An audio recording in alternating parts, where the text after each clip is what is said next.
단 6시간. 이 짧은 시간 동안 한 나라의 민주주의가 완전히 벼랑 끝까지 내몰렸다가 또 극적으로 회복됐습니다. 오늘은 바로 그날 밤 헌법재판소의 결정이 있기까지 그 숨어막혔던 순간들을 하나하나 따라가 보겠습니다. 2024년 10월 3일 밤이었죠. 대한민국 전체가 이 한마디에 그대로 얼어붙었습니다. 아니, 누가 상상이나 했겠어요? 대통령이 직접 비상계엄을 선포하다니요. 바로 이 순간이 모든 혼란의 시작점이었습니다. 자, 이 타임라인을 한번 보세요. 이게 얼마나 정신없이 돌아갔는지 한눈에 보입니다.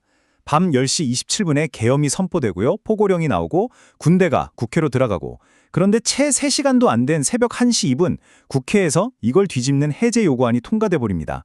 정말 영화보다 더 영화 같은, 그야말로 숨막히는 몇 시간이었던 거죠.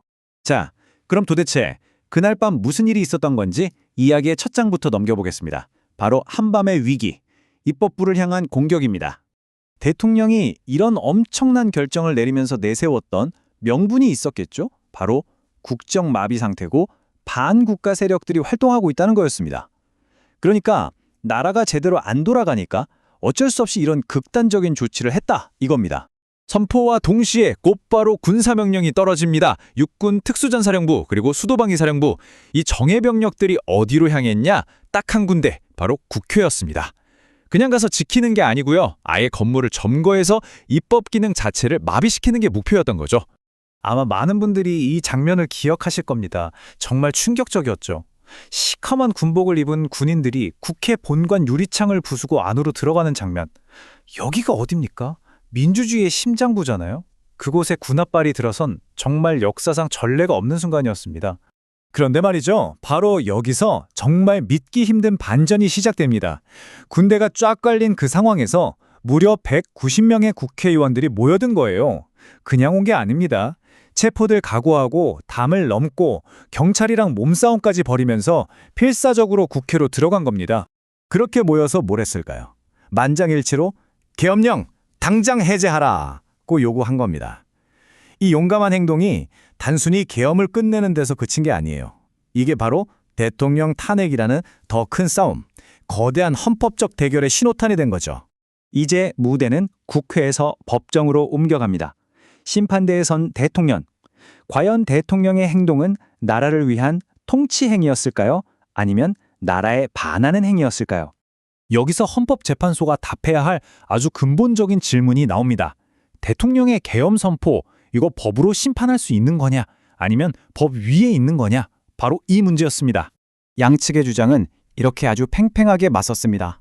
대통령 측은 이건 통치행위다. 그러니까 아주 높은 수준의 정치적인 결정이라 사법부가 감히 판단할 수 없는 영역이라고 주장했죠. 하지만 헌법재판소는 헌법 질서가 먼저다. 대통령이라도 헌법을 어기면 당연히 사법부가 심판해야 한다고 맞선 겁니다. 여기서 대통령 측이 계속 주장했던 통치행위라는 말을 좀 짚고 넘어가야 하는데요. 이게 뭐냐면 국방이나 외교처럼 아주 고도의 정치적인 판단이 필요한 일은 사법부가 법의 잣대를 들이대기 어렵다는 그런 법 이론입니다. 자, 그럼 이제 헌법재판소가 구체적으로 어떤 헌법 위반 사항들을 따져봤는지 한번 들어가 보겠습니다. 헌재의 판단은 아주 명확하고 단호했습니다. 여소야 대 국회에서 정치적으로 좀 다투고 일이 잘 안 풀리는 게 어떻게 군대를 동원할 만한 국가 비상사태냐 이거죠. 대통령이 내세웠던 가장 큰 명분을 그냥 정면으로 깨버린 겁니다. 재판부가 인정한 구체적인 혐의는 크게 3가지였어요. 첫째, 기본권 침해. 포고령 1호로 정당활동, 국회 기능, 언론의 자유를 다 억누르려고 했다는 거죠. 둘째, 헌법기관의 독립성을 위협했다는 겁니다.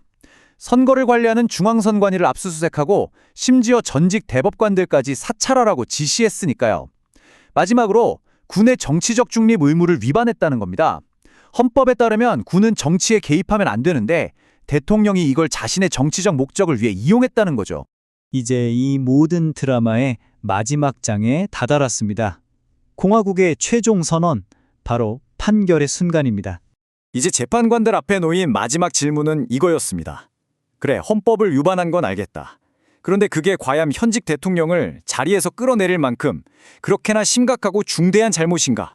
이건 정말 어려운 저울질이었을 겁니다. 한쪽 저울에는 헌법을 지켜야 한다는 공익을, 다른 쪽에는 대통령 파면이라는 엄청난 국가적 혼란을 올려놓고 뭐가 더 무거운지 제야했으니까요. 이것이 바로 최종 판결의 핵심 기준이 됐습니다. 그리고 시간은 흘러 2025년 4월 4일 오전 11시 22분, 대한민국 전체가 숨죽여 지켜보던 바로 그 역사적인 결정이 발표되는 순간입니다. 헌법재판소 대심판정에 단호한 목소리가 울려 퍼졌습니다. 대통령 윤석열을 파면한다. 이 마지막 판결이 갖는 의미는 정말 여러 가지입니다. 우선 재판관 9명 전원이 똑같은 결론을 내렸다는 거고요. 또 대한민국 헌정사상 두 번째로 대통령이 탄핵으로 물러나게 된 사건이죠. 하지만 가장 중요한 건 민주주의의 가장 중요한 원리인 견제와 균형 시스템이 결국 제대로 작동했다는 걸 보여줬다는 점입니다. 결국 이번 판결은 우리 헌법의 가장 첫 번째 조항, 제1조 제1항, 대한민국은 민주공화국이다. 이 대원칙을 다시 한번 모두의 가슴에 새긴 사건이라고 할 수 있습니다. 그 어떤 권력도 헌법 위에 있을 수 없다는 법치주의의 승리였죠.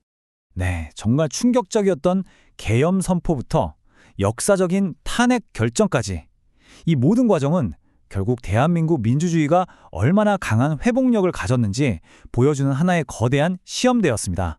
그렇다면 이 모든 과정을 겪으면서 우리는 어떤 교훈을 얻었을까요? 어쩌면 이 사건은 지금 우리 모두에게 이렇게 묻고 있는지도 모릅니다. 민주주의를 지키는 최후의 보루는 과연 무엇일까요?